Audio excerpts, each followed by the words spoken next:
I think I speak for a lot of Canadiens fans when I open up this video with a screw Chris Kreider. That's all I'll say about that. Either way though, let's go over onto today's video topic. We're going over what Kent Hughes had to say in yesterday's press conference, going over the Montreal Canadiens franchise starting 8-digit goaltender, Carey Price. Because when it comes to the update that we have from Kent Hughes, he says the news on Carey Price's knee is discouraging. Don't expect him to be available at the start of the season, and he possibly won't be able to return at all in 2022-2023. Another tweet from Chris Johnson says that Kent Hughes says he doesn't see a path for Price to return and play during the 22-23 season. And with this news, it kind of goes out there and signals the end of an era. The end of a kid who made his debut from Anaheim Lake in British Columbia, Canada, worked his way up to become a top prospect in the 2005 NHL Draft, became one of the best goalies the NHL had ever seen, and who went out on a very last hurrah, making the Stanley Cup Finals and not winning in 5 games. Now, Carey Price has been an absolute legend here, and with the news that we have that he's probably not going to be playing in 22-23, it really puts a grim idea as to the future of Price and where things are going from here. $10 million AAV, man. He definitely isn't an insignificant player on the team, or excuse me, $10.5 million AAV. I believe he's actually the first and only NHL player to reach the Stanley Cup Finals with an AAV that has 8 digits attached to it. Like, I know Kane and Taves have 10.5 as well, but like, they made the finals and won their cups before those contracts were handed out to them. So Carey Price doing what it is that he was able to do, especially as a member of the Canadiens in the Cup run last season, where he had a .923 save percentage in 22 games played. Absolutely phenomenal stuff over there, and of course, I'm speaking for every Canadiens fan when I say that we were all behind him when he took the time off to start out 2021-2022, going through the rehab to kick off last season, eventually coming back and working on himself injury-wise as well. And then you had yourselves the last game of Carey Price in a Canadian sweater as a goaltender, where the team went out there, they scored 10 goals, and you saw him after waving to his family. Here's some response to the news from Eric Engels, firstly. Going back here to Carey Price's final game, and a moment I felt had major significance. Him waving to his family as play was going on in the dying seconds. Here is his column from that night. He talked about how the Canadiens' season-ending win potentially could have been the end of the Carey Price era in Montreal. With nearly 20 seconds to go in a 10-2 win for the Canadiens on Friday, Carey Price plopped his stick atop his net and began waving at his family. This happened while play was still ongoing, with the Canadiens in possession of the puck just 10 feet away from him, and there's no way of knowing with any certainty what it symbolized. Was he just so ecstatic about his first win of the season that he couldn't wait until the end to celebrate it? Or was he just wrapped up in the moment with the Canadiens winning by more than a touchdown after giving up at least 5 goals in 31 of their 82 games this season? Or was Price just thinking about how these might have been his final seconds as a Hab? Take a look at this other meme over here from Habs Links. How ironic is it that the Canadiens, who could never give Carey Price enough run support when it mattered the most, scored 10 goals in what will likely be his very final NHL game? And yeah, it's ironic, but I think depressing is more the term that Steve would use. I would happen to agree with you there, Mr. Steve.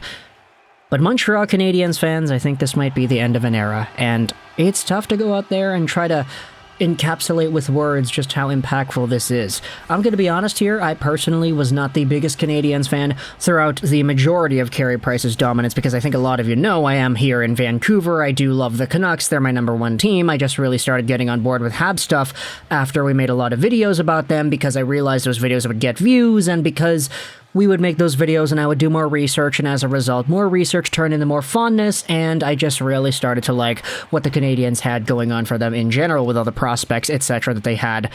And Carey Price was a guy that I personally did not have too much of a hockey connection to. I was really a Canucks fan cheering on Luongo and Markstrom and Demko and all of them, Corey Schneider too, thrown into that mix.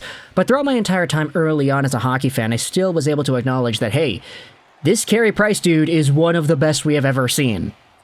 He maxed out in a full season's worth of play, getting a .933 save percentage in 2015, where he had a .196 goals against in 66 games played that year.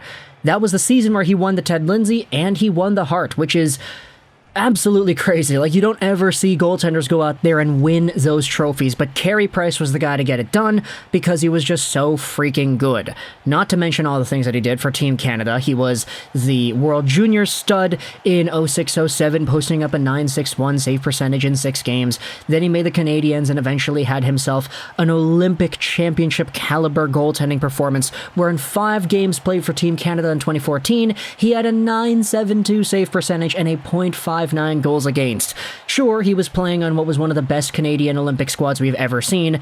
In fact, probably one of the best teams we have ever seen just in general, with the prime likes of Crosby and Weber and Doughty and Keith and Taves and even Getzlaf and Corey Perry, guys like that were on the team as well.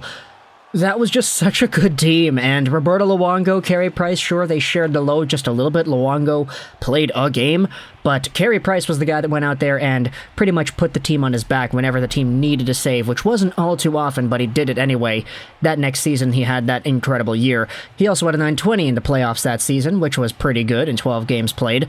And it's kind of crazy because throughout the years, even though Carey Price would not necessarily be the best in the regular season, especially towards the end, the playoffs, when it really mattered, this is when he showed up to play.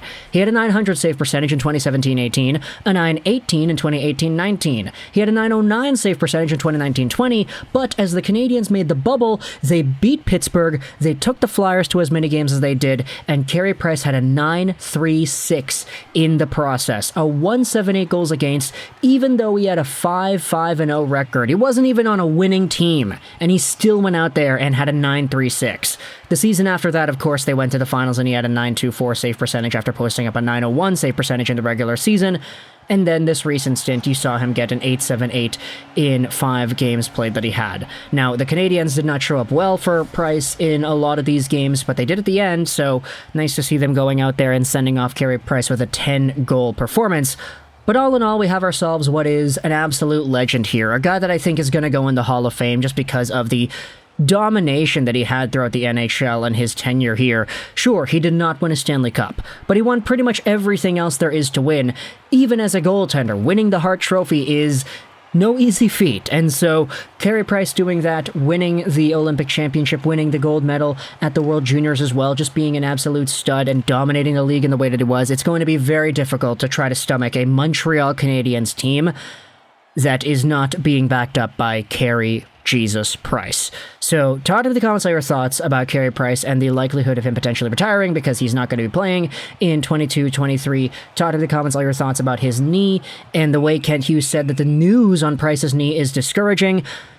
Sucks, man. It really does. He was such a good player, too, and he's got a long contract. He's going to be sticking around on the payroll till 2026 at that 10.5 AAV. He'll be LTIR'd most likely, but still, it's going to be very interesting to see where the Canadiens go with this contract and what they decide to do with it.